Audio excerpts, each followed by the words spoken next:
Ahojte, chcel by som vám ukázať pokus, ktorý som si pripravil s názvom manganový chameleón. Skôr ako vám ukážem pokus, ktorý som si pre vás pripravil, najprv si povieme niečo o samotnom mangane. Mangán, latinský názov manganium, je chemický prvok v periodickej sústave prvkov, ktorý má značku Mn a protonové číslo má 25. Mangán je sivobiely, tvrdý a veľmi krehký, ťažký kov, v niektorých vlastnostiach podobný železu.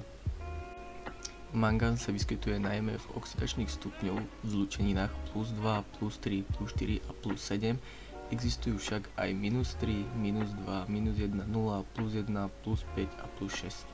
V rôznych oxidačných číslach mení svoju farbu a to si už ukážeme v priebehu pokusu a uvidíme, ako mangán mení svoju farbu pri rôznych oxidačných stupňoch.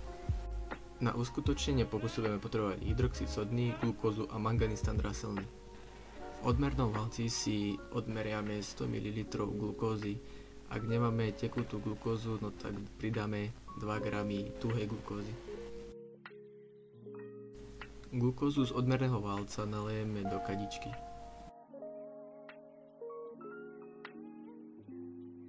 Do ďalšej kadičky si nalejeme 100 ml vody a v tej kadičke rozpustíme tuhé NaOH.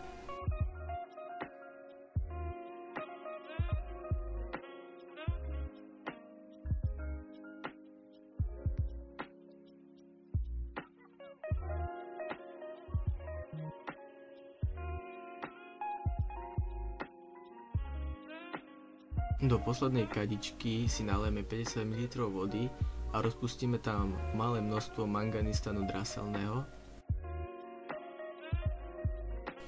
glukózu a hydroxid sodný vlejeme do jednej kadičky a potom nalejeme manganistan draselný a budeme pozorovať, čo sa stane.